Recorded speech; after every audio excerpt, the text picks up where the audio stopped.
Lockdown के बाद जिंदगी पटरी पे लौटने लगी है। भारत सरकार ने रेल के परिचालन की शुरुआत करने की घोषणा कर दी है। शुरू किए जा रहे हैं रेल परिचालन, साथ ही साथ कई रियायत देने की भी बात हो रही है। झारखंड सरकार किस तरह से विचार कर रही है लॉकडाउन 3 के बाद, इस मुद्दे पे बातचीत करने के लिए हमारे साथ खुद राज्य के वित्त मंत्री और ग्रुप ऑफ मिनिस्टर्स के मेंबर डॉक्टर रामेश्वर उरांव जी, उनसे सीधे बातचीत करते हैं। सर, धीरे धीरे अब इकोनॉमी जो है उसको सपोर्ट करना जो है वो जरूरी है। तो यहाँ देख सकते हैं आप, हर स्टेट ने कल पीएम के साथ बैठक में ये बात भी रखी है कि सैलरी देने तक की पैसा नहीं है, तो इकोनॉमिक एक्टिविटीज शुरू होनी चाहिए, ये सबका विचार था। आप लोग किस तरह से सोच रहे हैं, क्योंकि अब जो है बिल्कुल कुछ दिन ही बचे हैं, 3-4 दिन में आपको सारा फैसला लेना है कि किन किन चीजों को एग्जम्प्ट किया जाएगा, किन किन चीजों को खोला जाएगा। नहीं, देखिए स्पष्ट है, मैं शुरू से कह रहा हूँ, हाँ। जीवन भी चाहिए, जीविका भी चाहिए, हाँ। ये शुरू से मैं कह रहा हूँ। हाँ। कल जो हमारे मुख्यमंत्री हेमंत सोरेन जी बात किए प्रधानमंत्री से, और अन्य मुख्यमंत्री भी बात किए प्रधानमंत्री से, जोर इसी में था कि लॉकडाउन बढ़ाइए, रेस्ट्रिक्शन रहे लोगों का कुछ, लेकिन जीविका पर भी आप विचार करें। एकदम टोटल मत बंद कर दीजिए कि जीविका खत्म हो जाए तो फिर क्या होगा, अर्थव्यवस्था अस्त व्यस्त हो जाएगी, फिर इसको शुरू करने में बहुत कठिनाई होगी। तो इस पर चल रही बात हम लोग कर रहे हैं, कल मुख्यमंत्री जी कहे हैं, लेकिन मैं फिर ये दोहरा दूं, मैं शुरू से कहता रहा हूं कि केंद्र का जो निर्देश आएगा उसको हम लोग अनुसरण करेंगे, फॉलो करेंगे। सर, लेकिन बीते बार जो है केंद्र ने बहुत सारी रियायत दी थी, लेकिन आप लोगों ने नहीं दी, आप लोगों ने कंप्लीट लॉकडाउन रखा। नहीं, उस समय अंदेशा ये था कि हमारे यहाँ लेबर लोगों के आना शुरू हो गया था। सबसे पहला झारखंड में ही लोग आए बाहर से।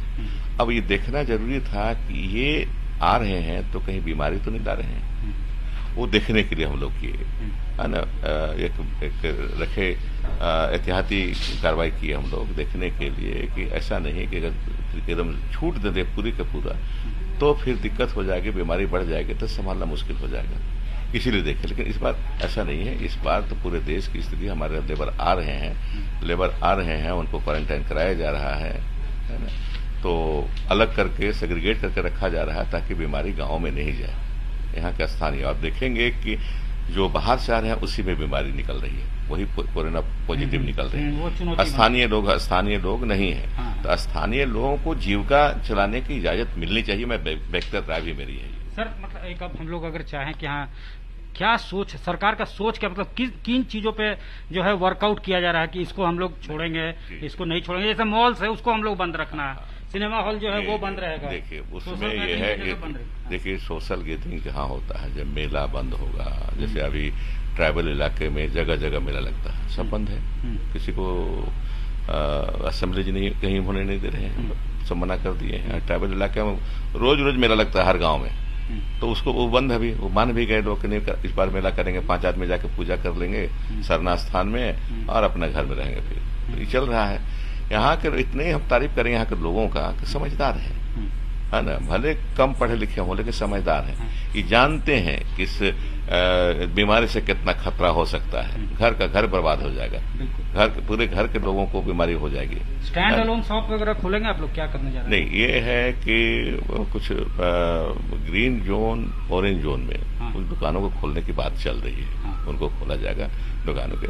और जो इंडस्ट्री हैं, छोटे इंडस्ट्री हैं, MSME जिसको बोलते हैं, उनको अगर वो प्रोटोकॉल का जो भारत सरकार ने जारी किया है कि मजदूरों को वहीं रखा जाएगा, खाना खिलाया जाएगा, है ना, उनको अलग रखा जाएगा और काम कराया जाएगा, तो अगर वैसी व्यवस्था हो जाती है तो कोई दिक्कत नहीं है खोलने में।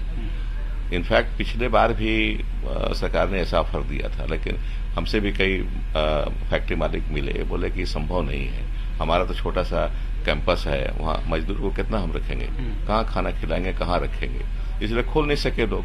लेकिन खोलना चाहिए, सबसे ज्यादा है एग्रीकल्चर के बाद, यहाँ पर कृषि के बाद कंस्ट्रक्शन वर्क में ज्यादा लोग को रोजगार मिलता है, लेकिन दिक्कत है कि अगर शहर में लॉकडाउन रहेगा, सीमेंट की दुकानें नहीं खुलेंगे, छड़ की दुकानें नहीं खुलेंगे, बाहर अगर गाड़ियों से बालू नहीं जाएगा, मजदूर कुछ दूर से आते हैं वो नहीं आ पाएंगे, तो वो भी कंस्ट्रक्शन शुरू नहीं हो पाएगा। इसमें खोलना तो है ही। तो ये सब चीज आप लोग सोच रहे हैं सर। और ये जो एक्साइज है, लिक्वर शॉप भी ई पास वगैरह देकर खोलने जा रहे हैं? नहीं, इसको खुलना चाहिए। जब राज्य में शराबबंदी नहीं है, अन्य राज्य खोल रहे हैं, ये निश्चित रूप से अच्छा हो या बुरा हो, ये इनकम, एक सीन टैक्स जो है, ये इनकम का साधन बनता है किसी भी राज्य के लिए जहां शराबबंदी नहीं है।